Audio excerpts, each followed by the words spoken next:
Assalamualaikum warahmatullahi wabarakatuh. Perkenalkan, nama saya Siti Nabila Huda dari program studi pendidikan bahasa Inggris.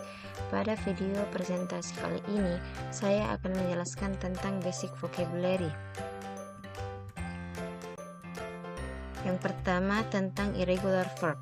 Kebanyakan kata kerja dalam bahasa Inggris adalah regular atau teratur, tetapi beberapa kata kerja yang paling umum dalam bahasa Inggris adalah irregular atau tidak teratur. Irregular verb adalah kata kerja tidak beraturan yang tidak memiliki bentuk perubahan yang pasti. Oleh karena itu, perubahan kata kerja dasar ke kata kerja kedua atau kata kerja ketiga harus dihafalkan. Bentuk-bentuknya adalah infinitive atau kata kerja pertama, past simple atau kata kerja kedua, past participle atau kata kerja ketiga. Terdapat 3 jenis irregular verb yang harus dipahami. Yang pertama, semua bentuk sama. Maksudnya adalah kata kerja bentuk pertama atau verb 1 hingga kata kerja bentuk ketiga atau verb 3 tidak mengalami perubahan sama sekali. Contohnya, cost yang artinya biaya, let yang artinya membiarkan, cut yang artinya memotong.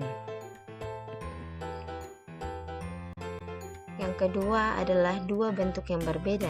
Maksudnya, verb 2 dan verb 3-nya sama tetapi verb 1-nya berbeda.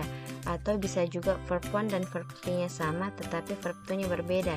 Contohnya, run yang artinya lari, come yang artinya datang, have had yang artinya memiliki.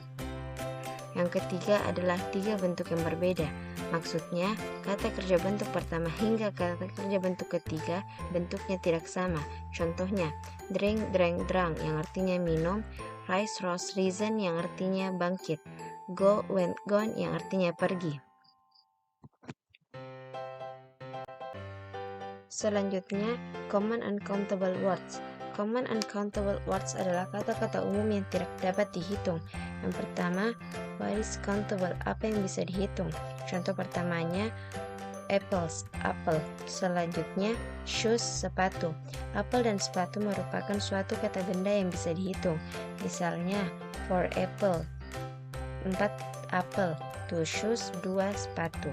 Kemudian uncountable yang tidak bisa dihitung. Maksudnya tidak bisa dihitung yaitu karena terlalu banyak, tidak mungkin untuk kita menghitungnya. Contohnya, tidak mungkin untuk kita menghitung gula. Gula 1 sendok tidak mungkin untuk dihitung satu persatu. Kita tidak bisa menghitungnya kalau tidak ada bantuannya. Tetapi gula bisa dihitung ketika contohnya a spoon of sugar berarti gulanya sesendok. A spoon of sugar berarti kalau yang tadinya gula saja kita tidak bisa menghitungnya, tapi kalau a spoon of sugar berarti gulanya itu sesendok, jadi bisa dihitung yaitu 1 sendok gula. Contoh selanjutnya adalah money, uang. Uang juga merupakan suatu kata benda yang tidak bisa dihitung. Contoh kalimat, can I have 3 apples and some sugar please? Bolehkah saya minta 3 apel dan gula? Selanjutnya, everyday uncountable words. Contohnya, furniture. This furniture is modern. Furniture ini modern.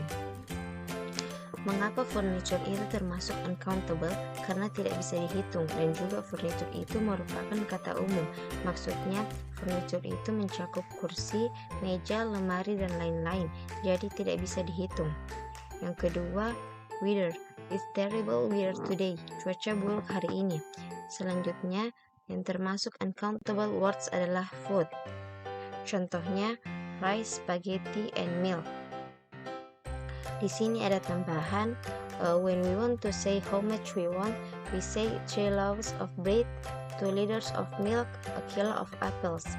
Ketika kita ingin mengatakan berapa banyak yang kita inginkan, kita katakan 3 potong roti, 2 liter susu, 1 kilo apel.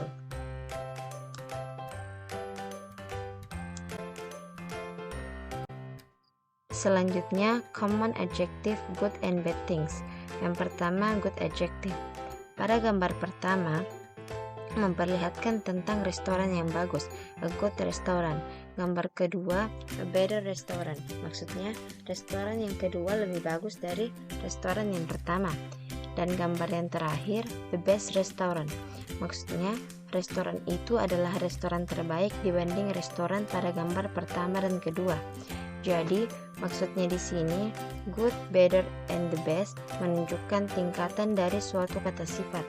Good itu bagus atau baik, better lebih bagus atau lebih baik, the best itu Selanjutnya bad adjective. Contohnya bad weather, cuaca buruk. Awful, my hair is awful, rambutku jelek. Terrible, I had a terrible day at work today. Saya mengalami hari yang buruk di tempat kerja hari ini. Yang terakhir, horrible. Jack is a horrible person. Nobody like him. Jack adalah orang yang mengerikan, tidak ada yang seperti dia. Terrible digunakan untuk menjelaskan tentang situasi atau kondisi yang sangat tidak menyenangkan. Sedangkan horrible kita gunakan saat kita ingin mengungkapkan suatu kondisi yang bagi kita terasa menyeramkan, menakutkan, atau mengerikan. Mungkin sekian presentasi dari saya, mudah-mudahan dapat dimengerti. Thank you. Wassalamualaikum warahmatullahi wabarakatuh.